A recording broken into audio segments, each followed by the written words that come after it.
Hello. I figured I would make this video because as I was looking through all of your Chapter 5 activities, I noticed there were a lot of misconceptions, especially when it came to logic, and a lot of questions that you wrote down for me. And so I thought it might be helpful for you to just go through this whole thing and just see sort of what I'm looking for and what some correct answers might be. A lot of these, there could be multiple correct answers or multiple correct proofs. Um, but in a lot of cases, I saw proofs that just weren't really doing what they were supposed to be doing. So let's get started on this. So here we have definition of an injective function. So if we have two different elements of the domain, then we end up with two different elements of the codomain. So that's the definition. But as we know, this is sort of hard to work with in proofs. And so we state the contrapositive. Now, one big thing I noticed with this that caused a lot of issues that I saw was just not understanding how to apply the logic. And so I left a note for quite a few of you to make sure to go back to chapter 1, review what it means to find the contrapositive of an implication, how to negate an implication. Right, I mean, this is why we do this in chapter 1, is to build this all up so we can use it later. And if you don't have those tools, if you don't remember how to, say, find a contrapositive or negate an implication, well, you're going to have a bad time with this because we need all of those things. And so the contrapositive here, this is like, think of x not equal to y. This is like an open sentence p of x, y. And then f of x not equal to y, well, maybe we'll call that q of x, y. And so the contrapositive then would be not q of x, y, implies not p of x, y. And so this is why the contrapositive is helpful here, because q of x, y, this is already sort of a negative statement, f of x not equal to f of y. And so not that would be f of x equals f of y. So that would be our assumption in a proof of this, that f of x equals it. And we would want to show that x is equal to y. And so let's apply that now to this function from the integers to the integers by f of a equals 2a. We want to show that that's injective, right? That we don't double up on anything in the codomain. Okay, so assume. A lot of people actually got this one. There were definitely a few that didn't quite get this, but I think this hint was probably helpful for a lot of people. So we assume f of a equals f of b. So what does that mean? Then, well, what does f do to a and b? Well, it takes it and multiplies it by 2. So 2a equals 2b. Okay, what conclusion can we draw from 2a equals 2b? Remember, we want to show that a equals b, so a equals b, right? If 2a equals 2b, we can divide both sides by 2, and that'll work. So that one was actually not too bad. Most people were able to figure that one out. The next question, we define floor and ceiling, or the greatest integer function and the least integer function. And then we can compute these values, right? So the floor rounds down and the ceiling rounds up is a nice way to think about it. But for negatives, maybe that can be a little bit confusing. Another thing to note is that floor and ceiling, if you give it an integer, it just returns an integer. So like these would just be -2, -2. Now negative 1.5, this is the first negative we're dealing with. This is why it's nice to think of the floor function as the floor should always be less than or equal to the input. So in particular this, I gave you this handy dandy paragraph here to make sure you can check and see that you're right. The floor should always be less than or equal to the input. So negative 1.5, you might think rounding down would give you -1, but really we're rounding down. We should get a smaller value out. And so this would be -2. and the ceiling should always be greater than or equal to the input. This would be -1. Same thing down here for the -99. The floor would be -100 and the ceiling would be -99. That might seem counterintuitive if you're thinking of it like, oh, floor chops off the decimal and ceiling bumps up the decimal. But remember, these conditions must always be true. That's sort of how you can figure out negatives. All right, 4 is the one where I saw most people had this issue. And so I really do suggest you go back to chapter 1 and remember how to negate an implication. So if we have something like P implies Q, what's the negation of that? People wrote all sorts of things for this. And in particular, I saw a lot of implications that came out of this. But the negation of an implication is not an implication, right? In order for the statement P implies Q to be false, that would mean that P is true and Q is false. So that is, P is true and not Q is true.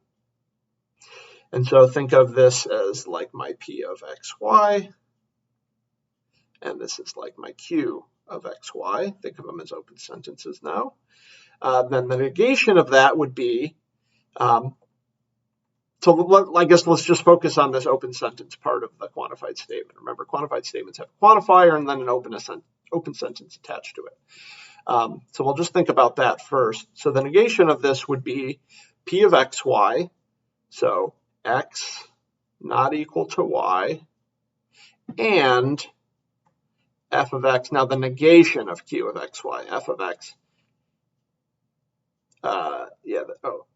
that's a not equal. F of x equals f of y. And this should make intuitive sense, right? We know that an injective function is one that, every element of the codomain, it's hit at most once by elements of the domain. So this is saying if you have two different elements of the domain, and they go to the same place, f of x equals f of y, then it's not injective. So that's two things from the domain hitting the same thing in the codomain. So now let's deal with the, how is this quantified? So for all x, y, and a. And so remember, back to quantified statements, you might have to go to section 3.1 for this, but remember, universal quantifiers switch to existential. It doesn't mean you negate the fact that x and y are in a. That stays the same, but the quantifier changes. There exists x and y in a such that this happens. X is not equal to y and f of x equals f of y. And so in particular, in order to prove that a function is not injective, we need to produce these x and y in A. We need to find two values of our domain that aren't equal to each other and are mapped to the same place in the codomain. This is what this definition means. So if we want to prove that the floor and ceiling functions are not injective, okay, what's their domain? It's real numbers, and their codomain is the integers. So we want to find two real numbers. So let's just focus on the floor. Well, let's just do the floor here. Ceiling you can figure out once I do the floor. So we want to find two real numbers such that the floor of those two real numbers are the same, even though the two real numbers were different. So I don't know, what about x equal 1.5 and y equal 1.3? So say let that be true, then okay, so 1.5 clearly is not 1.3. Those are two different real numbers. But I did see a couple very nice solutions like this on the activity, so that's great. But 1.5, the floor of 1.5 is 1, and the floor of 1.3 is 1. That is, f of x is equal to f of y, even though we started with two different values. And so what that means, right, if I want to draw a picture, here's the real numbers. Here's r, and here are the integers, their codomain of this function. And so what this is saying is like 1.5 and 1.3, these are two different values in the domain that both go to the same value in the codomain. So that's, again, that's what this means, the negation of this implication, That's what this means is exactly what's happening here. Okay, so, oops. Oh boy. Oh boy, I messed something up there. All right. Give it 1 second. I don't want to start the video back again. So bear with me just 1 second here. And it's completely frozen on me.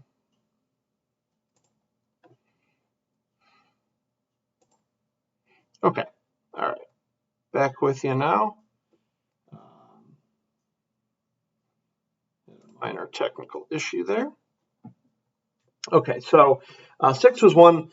I'd say about half the class was understanding what was going on here, and the other half either wasn't using this condition. So we're going to assume the domain is bigger than the codomain in cardinality. And we want to know, is it possible for F to be injective? So a lot of people missed this condition and claimed that, yes, it would be possible for it to be injective.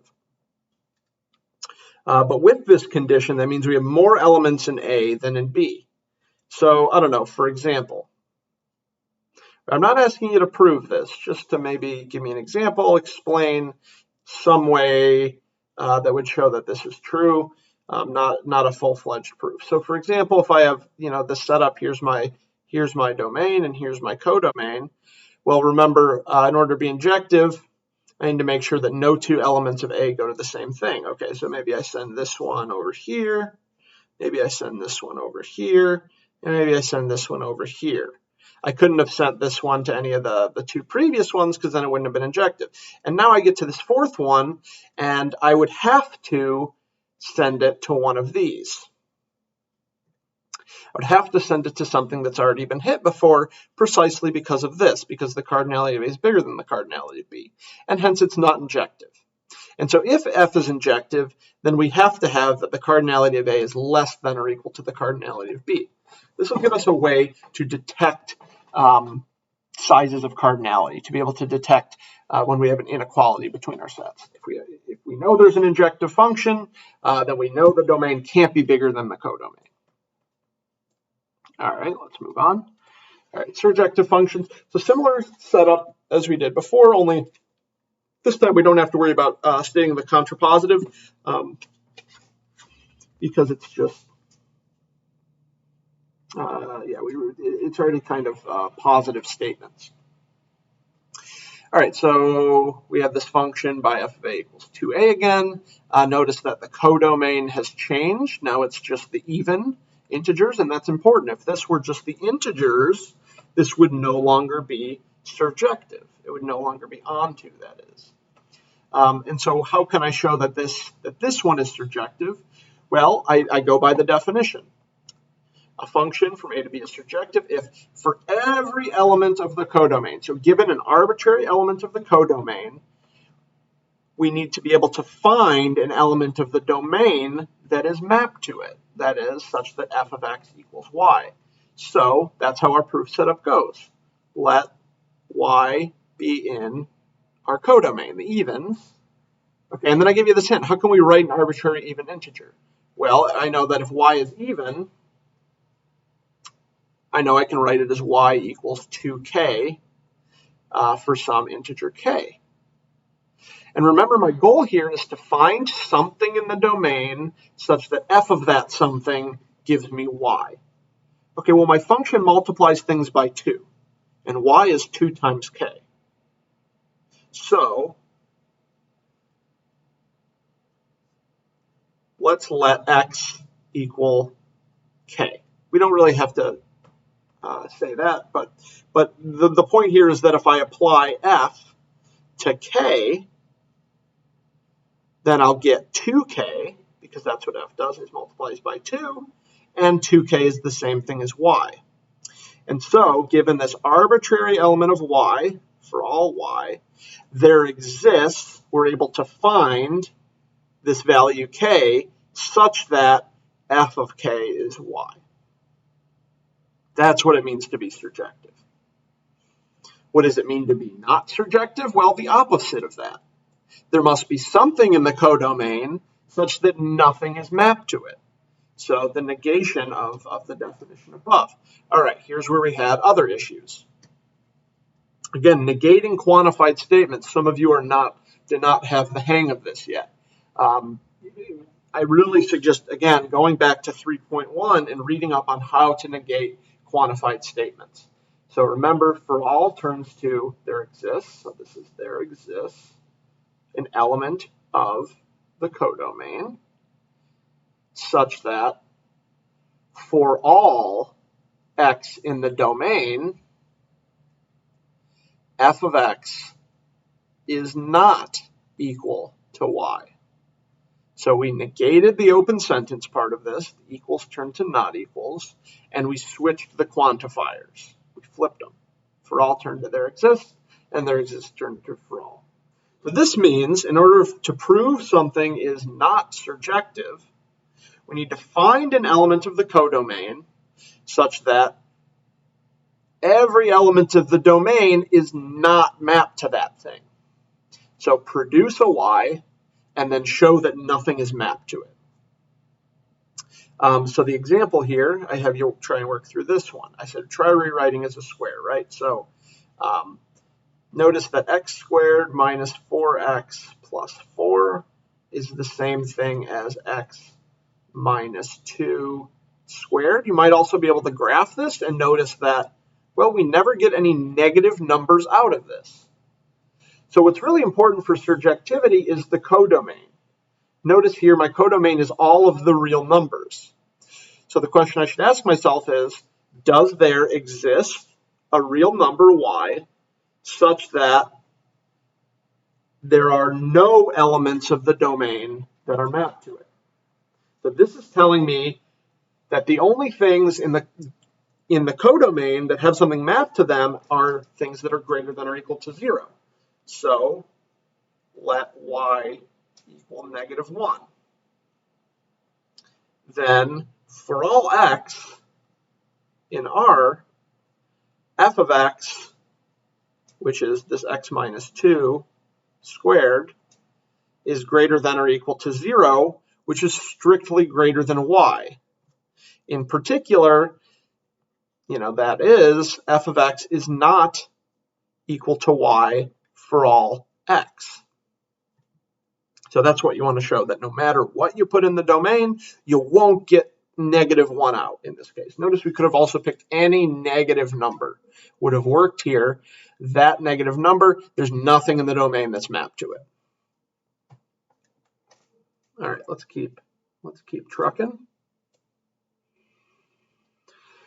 So this next example is going to tell us something about the importance of the codomain in terms of surjectivity. So this first one, f of x equals square root of x, again, we have the situation where square root of x, we can never get something negative out of this. There's no way to put something into the square root to get or no way to put a real number, or in particular, a non-negative number into a square root and actually get something negative out of it.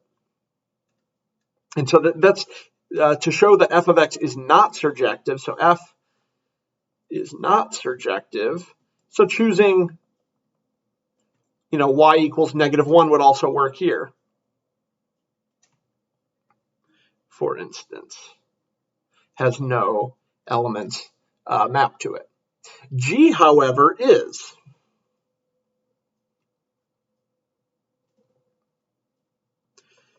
And why is G surjective? Well, so given a non-negative, so given an arbitrary member of the codomain, given a non-negative real number,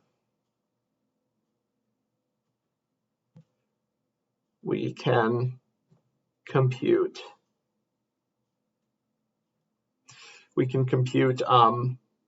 So what would get mapped to y? Well, y squared, right? If I take the square root of y squared for a non-negative number, I'll get back y. We can compute y squared, which is non-negative, and square root of y squared gives us back y, so long as y is greater than or equal to 0. If y is negative, we can't do that, right? Why does this argument, because it seems like I could do this up here as well, and that's why a lot of you said f was surjective, because, well, we can just square it, and then when we take the square root, we'll get it back. Well, what about -1? Let's see how this argument fails, right? It's important here that y is greater than or equal to 0. This argument fails because, all right, let's compute square root of -1 squared. Okay, -1 squared is +1, and square root of 1 is 1, which is not the input. And so actually square root of y squared is not equal to y for all real numbers y. It only works when it's non-negative. And why is that? Because actually square root of y squared, this returns the absolute value of y. Notice we still can't get anything negative out of a square root. In fact, we always get the absolute value out. Now, when y is greater than or equal to 0, absolute value of y is just y. But if y can be any real number, absolute value of y is not necessarily y. For example, again, -1. Absolute value of -1 is +1. And so the big conclusion, what conclusions can you draw from this, is that the domain or the codomain is very important. That if we change the codomain, some student put down restricting the codomain. That's a very good observation. That's what we call that. So we can take a function like this, and if we restrict it to certain values, so if we change the codomain, if we just restrict it to the range of f, then we obtain a new function, because it has a new codomain, that is surjective. So that's the big conclusion here. So the codomain is very important. That if you don't specify the codomain, we won't be able to tell if it's surjective or not. This is number 5 is another very similar one to the last question of the last section. So here we're going to assume now that absolute value or cardinality of A is less than the cardinality of B, and we want to know if it can be surjective or not. I did get quite a few good answers for this one, but still a few that aren't really capturing the essence of what's going on here. So I thought to review this. Okay, so we don't have to prevent it from being or we don't have to make sure it's injective or anything. We just need to hit every element of the codomain. Okay, well, maybe I send this one here, maybe I send this one here, and maybe I send this one here, but oh, who's going to be sent to this one? Now, I did have one person go, oh, well, I'll just send this one to 2 different elements, and there we go. There's a surjective function. So what's wrong with this? That's not a function. It needs to be a function. Remember, a function can't have 2 arrows coming out of one element, right? A function is a rule for sending things in the domain to things in the codomain. If something in the domain has 2 outputs, well, what's the rule? How do I determine which one it goes to? You're saying it's going to both of them, but that doesn't really make sense. How do you choose? And so you could say here either it's not a function or it's not surjective. If we have cardinality of A less than cardinality of B. In particular, if we know that there is a surjective function from A to B, then cardinality of A has to be at least as big as the cardinality of B. All right, let's move on. Now combining these 2 ideas.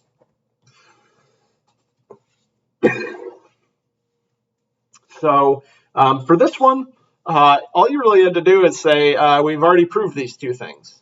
So we proved these in previous problems on this activity. We showed it was injective and we showed that it was surjective. And so therefore it's bijective.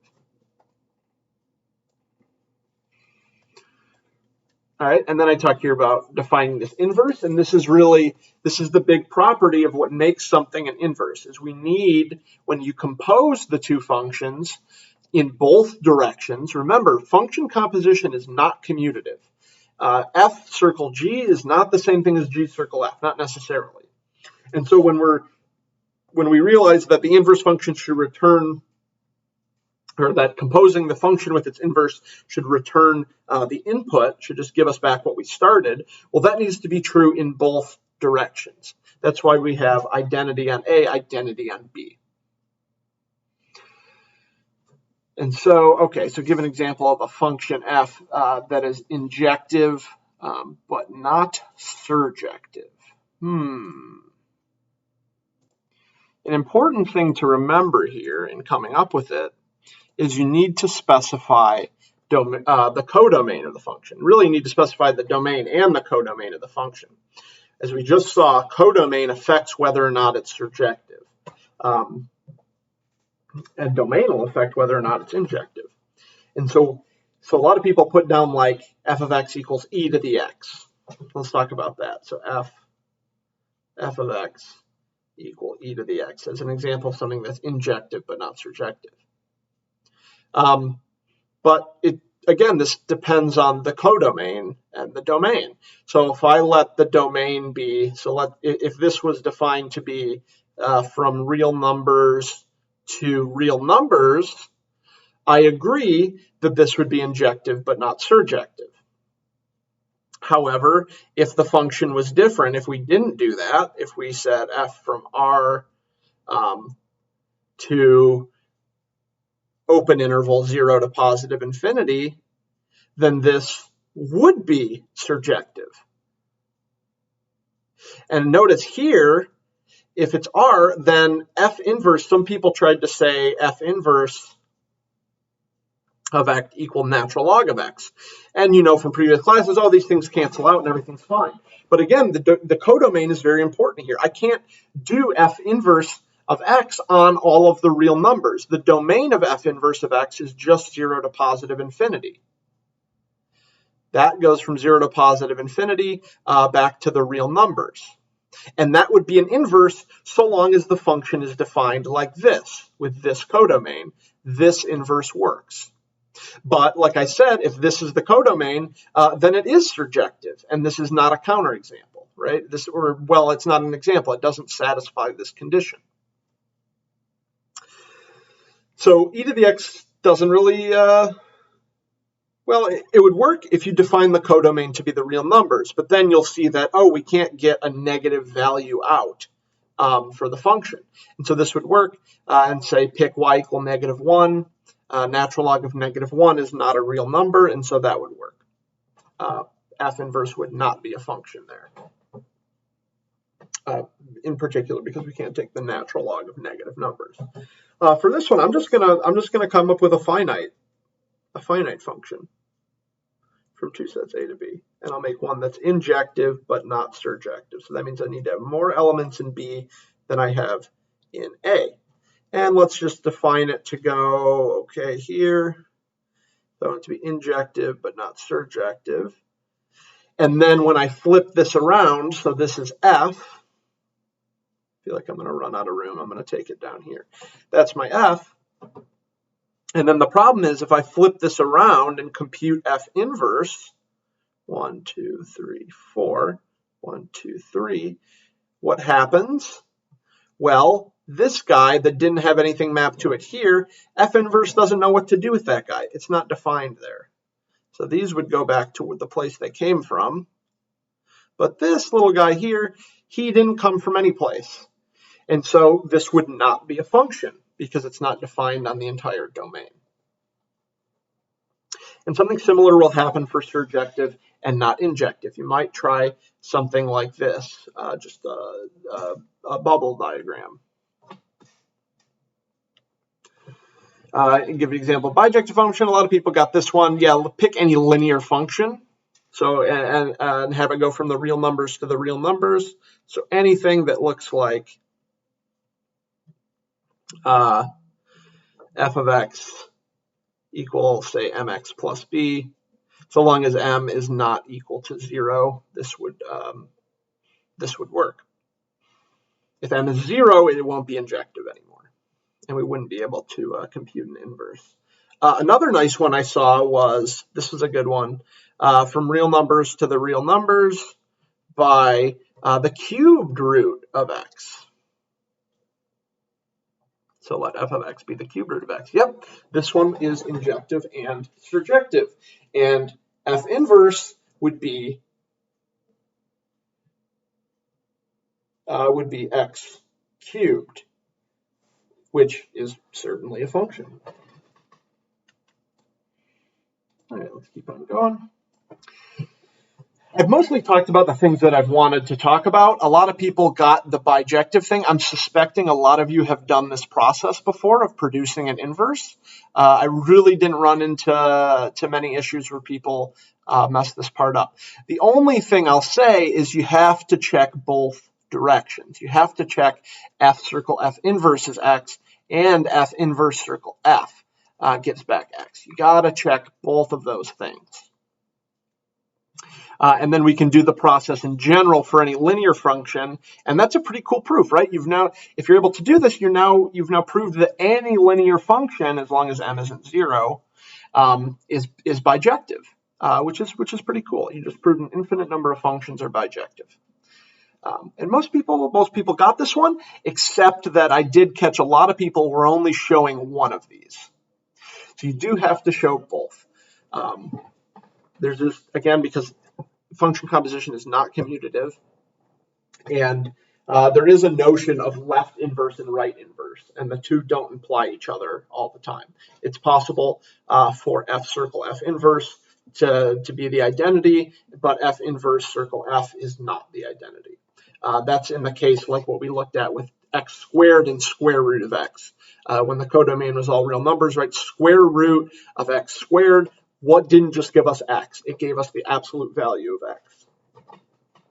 And so that would not work. Right, we would need to check both for that case. And then in part 6, this is putting together those two other parts.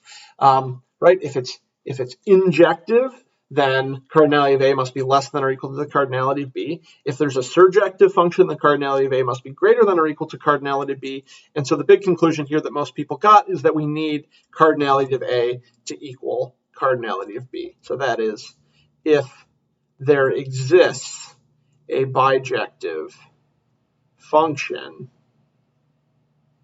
f from A to B, then cardinality of A equals cardinality of B. And that's going to be a big deal for section 5.5. All right, that's it. There were quite a few things I wanted to talk about there. I might start doing this more, just going through the activity so that you all can hopefully learn better, hopefully come back to these things and revisit it, correct your mistakes before exam time. Okay, that's it.